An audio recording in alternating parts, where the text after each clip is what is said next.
Do you ever feel like no matter what you do in a game of League, the outcome is just simply out of your control? For every good play you make, it seems like your teammates just set you back to square one by making a bad play immediately after. Or maybe sometimes you find yourself being taken hostage by your team into taking a fight that you didn't actually want to fight. It feels like you have no choice in how to play the game once people group around objectives, and you just end up doing whatever macro play your team wants to do. But what if I told you that you can control the outcome of 90% of your games during this grouping phase, including your teammates? Hold on, doesn't this contradict everything we just talked about? Well, it's a lot easier to control your teammates than you'd think. But before we teach you how to control your solo queue griefers into making the correct macro plays, we have to actually teach you the correct decision-making logic so you don't end up becoming the griefer yourself. And chances are there's 5 things that you're doing wrong in your games right now that is costing you precious time in LP. But don't worry, because after this guide, not only will you fix those mistakes, they'll actually become your strengths that farm free LP for you on your climb. Often, the main reason players get stuck at a rank is simply because they aren't even aware of the concepts that you're about to learn. So just imagine seeing results not from endlessly grinding game after game, but because you actually play smarter. Well, that's exactly what our subscription service is designed to do: radically accelerate your progress in League of Legends. We have exclusive courses covering advanced tactics and strategies you've never even heard of, live commentaries where a challenger player teaches you how to escape the exact rank you're stuck in, and one-on-one coaching. We've got all the tools to supercharge your improvement. The best part, our service is completely risk-free to try, as you're kept safe with rank up insurance.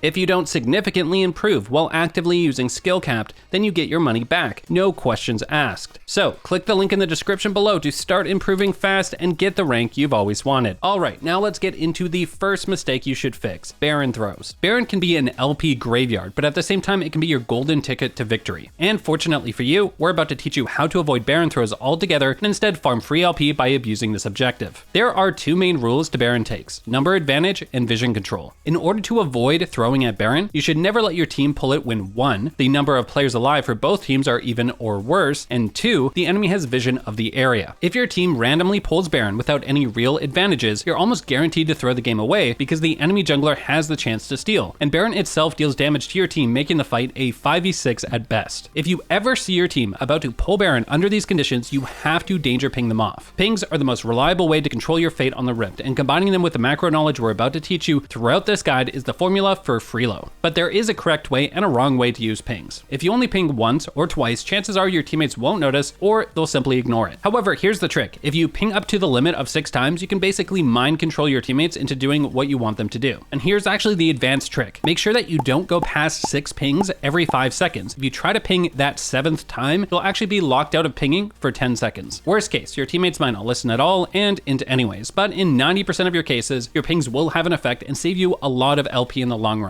So try your best to control your teammates if you see them about to pull an int Baron. For the next huge macro mistake you're making, we'll be going in the opposite direction. That is, you don't pull Baron enough when it's actually free. The easiest way to know when Baron is free is by looking at death timers. To show you what we're talking about, we'll be looking at an Emerald Elo game where fights broke out across the map. In the top side, Graves solo kills Ahri, and this lets him counter jungle freely. Meanwhile, in the mid lane, Graves' team was able to 3-for-2 in a winning teamfight, freeing Caitlyn up to shove tower and collect more CS. Seems great, right? Caitlyn almost takes the tower, and Graves comes out 2 camps worth of XP and gold ahead. Well, actually, all 5 members of the red team are hard trolling right now. What they should be doing is calling for Baron, and anyone can do this, even the dead members, using pings to control your teammates like we mentioned earlier in this guide. Hold on though, why exactly is Baron free right now? Well, you're about to learn the secret formula for guaranteed Barons. The first factor is that the enemy jungler is dead. This is honestly a requirement in solo queue. I would never trust my jungler to smite for his life, so our advice to you is to only pull when the enemy jungler is dead or too far to contest. The second factor is numbers advantage. If you have at least 2 more members alive than the enemies for more than 20 seconds by the time you start Baron, then it is free to take. It's key though to factor in travel time. The very earliest that the red team can call Baron is at 26 minutes and 40 seconds, and it takes 10 seconds to then reach the Baron pit, meaning that the enemy death timers would be around 20 to 30 seconds, giving them plenty of time to DPS Baron. And if you're wondering why you need at least 2 more members alive rather than just 1, it's because you wouldn't really have a numbers advantage if you only had 1 player up. Remember, Baron deals damage, so temporarily you should count it as part of the enemy team. So once you know that you'll have at least 20 seconds to free hit Baron and a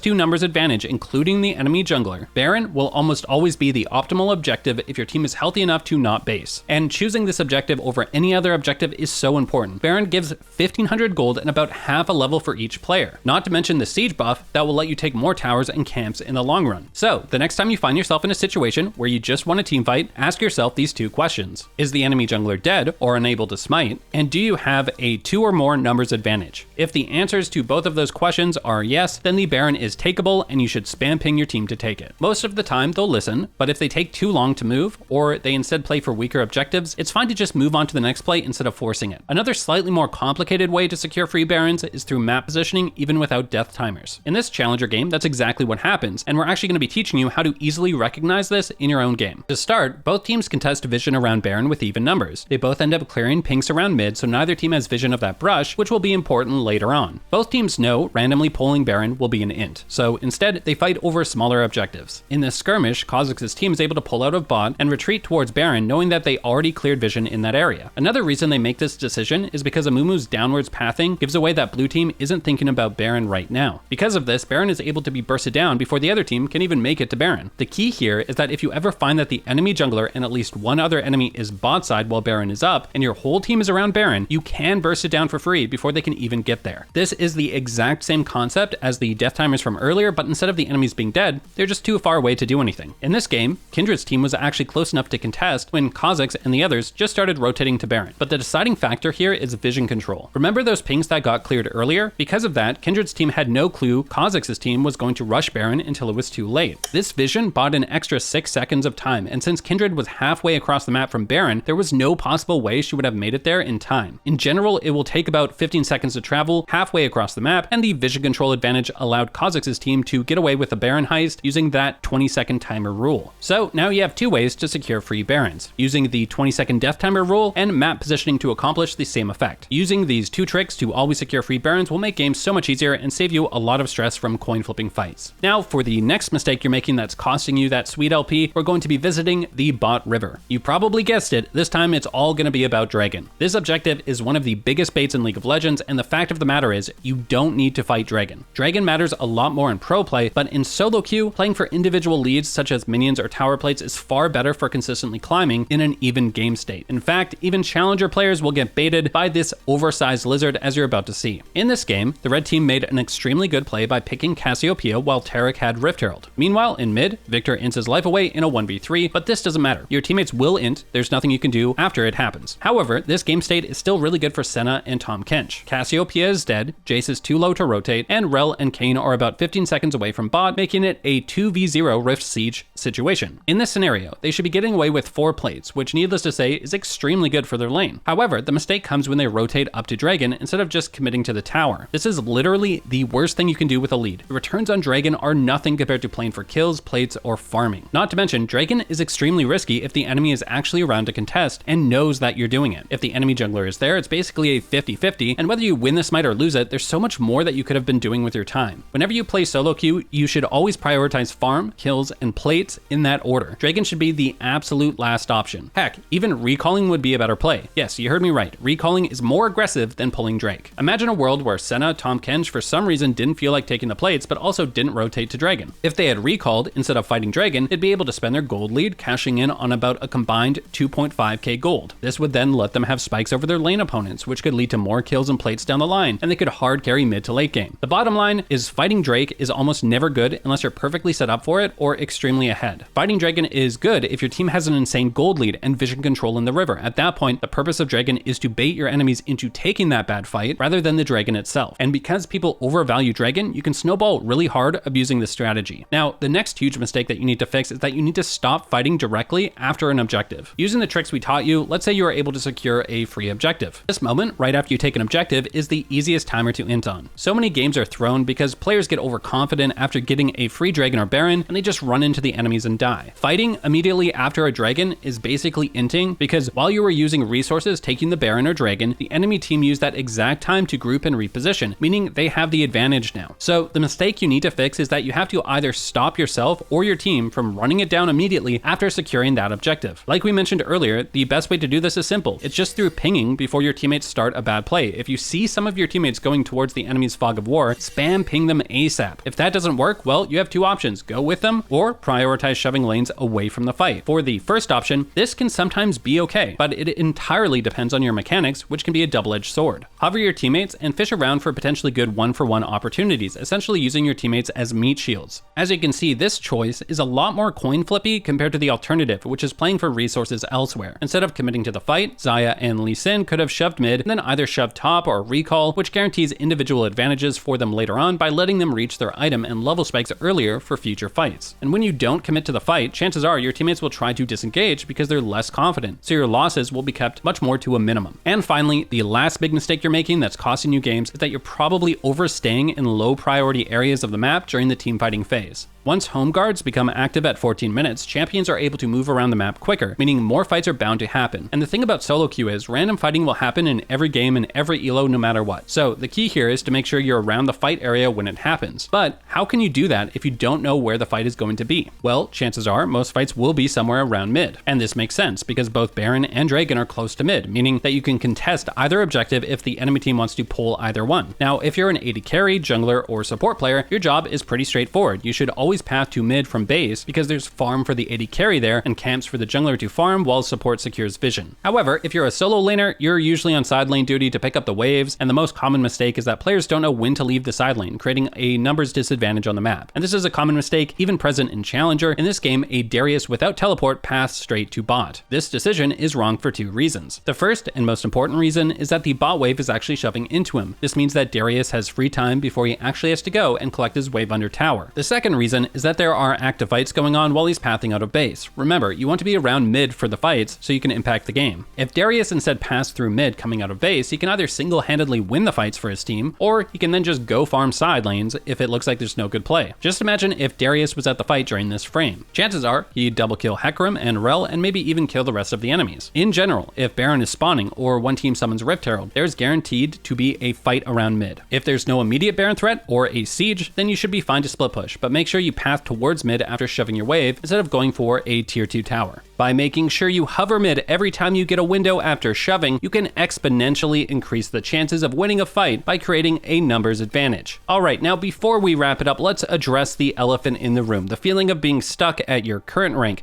We all know how frustrating it can be. But what if you could take a shortcut to understanding the game on a deeper level, gaining ranks faster than you ever thought possible? Well, our subscription service not only offers the highest number of courses available online, covering literally everything you could ever want to know about League of Legends, but they're also specifically designed to accelerate your improvement as fast as possible. So, click the link in the description below to unlock the most extensive and effective training resource you'll ever find. Alright, and that is a wrap on this one, guys. We here at Skill Capped want to thank you for watching, and we'll catch you in the next one.